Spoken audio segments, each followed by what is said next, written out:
Okay, next battle. It's OU, but my opponent's bringing an Amoonguss. I don't really like Amoonguss, and I don't think I have anything to deal with it incredibly well, so I'm not too keen on that, but the thing is my opponent could lead with a number of different things here, so I'm not sure exactly what my best play is, so I'm just going to lead with my Choice Scarf Rotom so I can Volt Switch out on the first turn, and he did that Chesto Presto, not bad. Not bad at all. I'd still say that I don't have a ground type, so unfortunately if he goes for the Volt Switch, which is very possible, I don't get anywhere. So I'm just going to go for a Volt Switch. If he goes first, that'd be awesome, but I am max speed Rotom because I've got the Choice Scarf, and that's the best way to run Rotom. No, so it's a speed tie then. Because I'm pretty sure I'm max speed, so that's alright. He doesn't have a ground type, so I lose nothing from going for the Volt Switch, which is awesome. He brings in a Amoonguss to absorb the hit. He absorbs it like an absolute champion. Absolute champion. I can bring in the Infernape, and I can scare him out with the impending fire type attack, so I'm just going to go for Stealth Rocks. Yeah, he does that, and he goes out into Latias, which is fine because he'll most likely want to go for a Defog or something, so I'm just going to go for the U-turn. I do outspeed it. I didn't outspeed it! Oh my god, is he running 2 Scarf Pokemon? That's crazy! That is legit crazy! That's fine though, because I can bring in P-Tar and I can just Pursuit kill him. Shit! I honestly did not expect that whatsoever. But, Latias is at least Pursuit trapped, so I can go for that. And hopefully we can kill off this Latias. That doesn't make sense to me. You have 2 Scarf Pokemon? What? So there's the Latias dead. Pursuit trapped. All fine, all dandy right there. And now he brings in Scowl, I think it is. I don't know. Yes. Are you just like choice...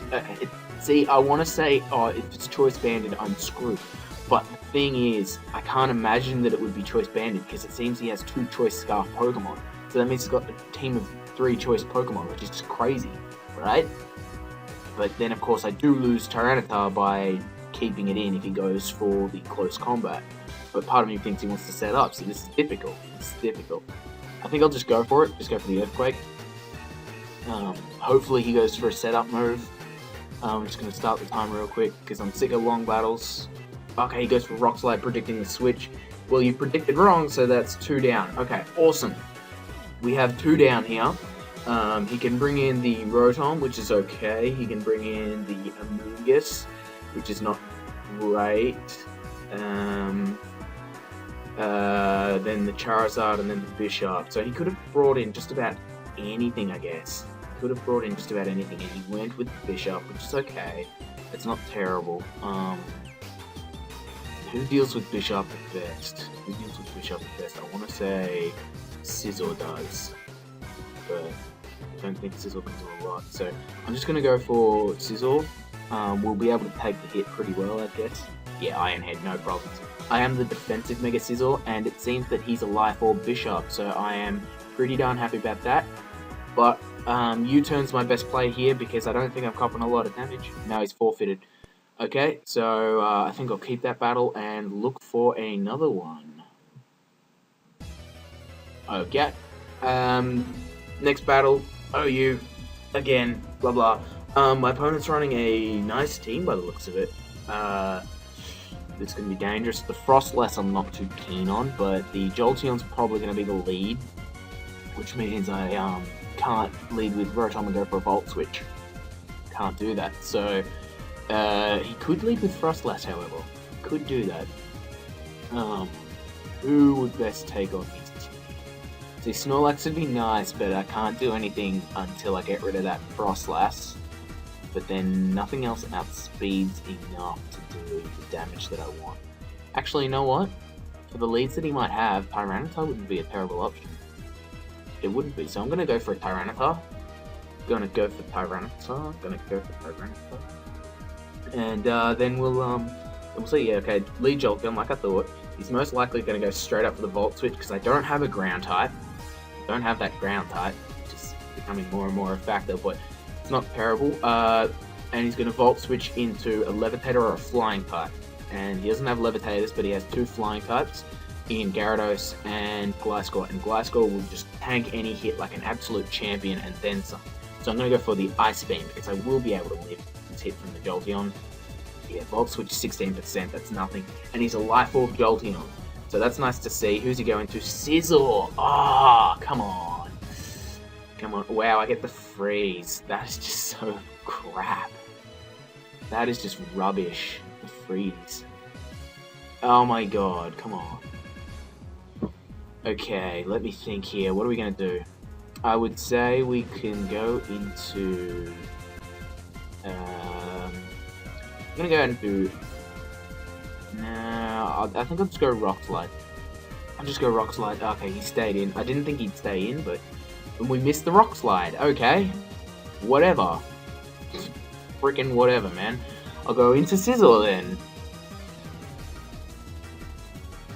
And the reason why I went into Scizor was because I'm paranoid that he was gonna Thor or whatever, but maybe not. Bullet Punch doesn't do enough damage. Okay. Okay, I'm gonna U-turn then.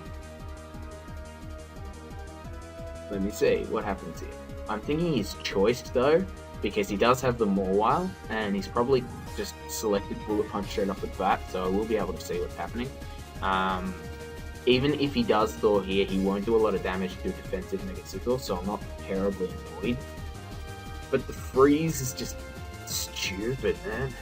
The freeze is just stupid. I mean, although it's good for me, it's like, I tried to record a battle before this, and I literally got hacked out of the battle. I copped a flinch, 2 crits, and 4 confusion hits, as opposed to getting nothing like that on my opponent. So I was just sitting there going, what is this crap? Like, I was recording it, and I was considering uploading it because of just the rage, but it was like, nah, it's not worth it. It's really not worth it because, like, unless you guys want to just go deaf from hearing me scream the entire battle, I'm not doing it. Plus, it's going to be a reminder on my channel of how, like, crap that one battle was the whole time. So, I don't know. I'd prefer not to. But in this battle, we're kind of waiting on a move from my opponent. So, are you not choiced then? Now I'm a bit confused. Now I am a bit confused. I'm thinking he's just gotten really frustrated and just wants to Thor with the Scizor though, so I am going to go for... I'm thinking he can just swap out again, but I'm going to go Fleblitz. Oh no, he didn't swap out, he just stayed in with the Scizor. That's cool. We do get a nice amount of damage on that Scizor, as in, like, we actually kill it. But, what's he going to go for here? This would be interesting. Gyarados, maybe? I do outspeed the Gyarados. No, he goes into Gliscor. That's alright. I'm not terribly annoyed by that Gliscor coming in, because I do outspeed it, and I will go for the U-turn. I will go for the U-turn. And, then we get Switch Initiative, and, I mean, I assume he'd keep Gliscor in, but the initiative is the important thing to get here, and I'm thinking he'll go for either a Toxic or an Earthquake, but he could always go for a knockoff. Which is not going to be beneficial to me. But with either of his options, I'd say that if he doesn't have knockoff, which is not common, then Gengar's my best option. So I think I'll just go Gengar. Hopefully he doesn't have knockoff. No, just go substitute. That doesn't mean he doesn't have knockoff. It doesn't mean he doesn't, but, you know, it doesn't mean he'll have it. So he can't hit me with an Earthquake, and he's, what, Sub-Roost Toxic Earthquake, I'm hoping. Because if that's the set, he literally cannot touch Gengar, which means he has to swap out, and nothing appreciates the Shadow Ball. Nothing on his side appreciates the Shadow Ball, so I can easily go for that.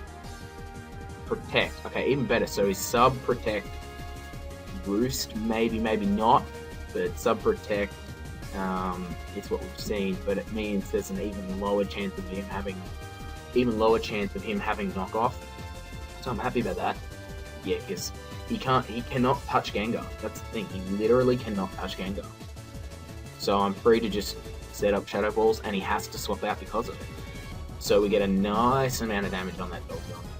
Really, really nice amount of damage on that thing. And he's most likely going to want to go for a Volt Switch again.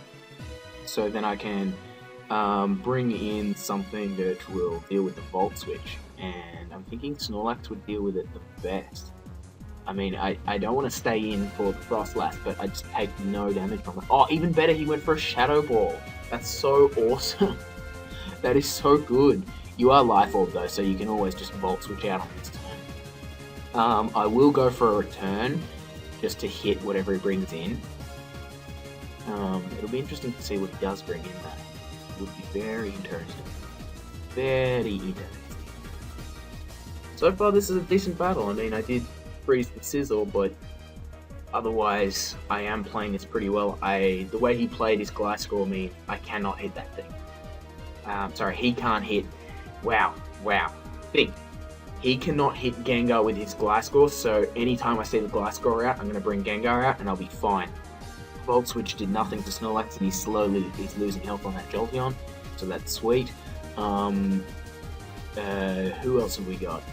The Gyarados poses a little bit of a problem, but Rotom does have the Choice Scarf, and it will deal with it perfectly, so I'm not terribly phased. And here's the Gliscor, so here comes my Gengar. Now he's forfeited again. 2 forfeits. Wow, come on, let's get some serious battles going on here.